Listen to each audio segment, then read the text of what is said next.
Wala mang inaasahang brownout hanggang sa susunod na linggo. Bubungad naman sa mga customer ng Meralco sa Abril ang taas singil sa kuryente. Kaya sa mga magbabakasyon ngayong Semana Santa, tiyaking nakapatay ang mga appliances sa bahay para makatipid. Balitang hatid ni Julio Segovia.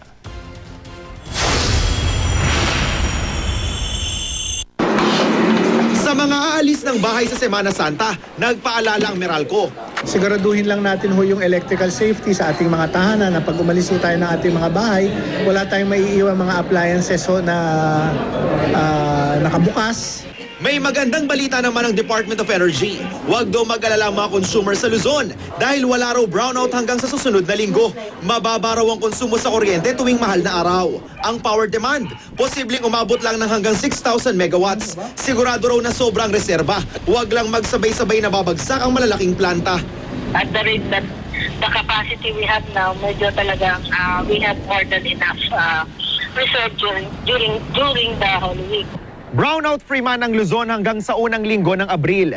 Tiyak namang mas mahal na singil sa kuryente ang bubungad sa mga Meralco customer. Sa kwenta ng kumpanya, 46 centavos kada kilowatt-hour ang malamang na rate hike sa susunod na buwan. Susundan ito ng 72 centavos pang dagdag pagdating ng Mayo. Mas mahal na panggatong kasi ang gamit ngayon ng tatlong natural gas power plants na umaasa sa Malampaya facility na naka-maintenance shutdown naman hanggang April 14. Bagay na ipinoprotesta ng grupong Freedom from Debt Coalition. Pag may maintenance shutdown, obligado dapat ang mga planta tulad nung magsa-shutdown na may reserba.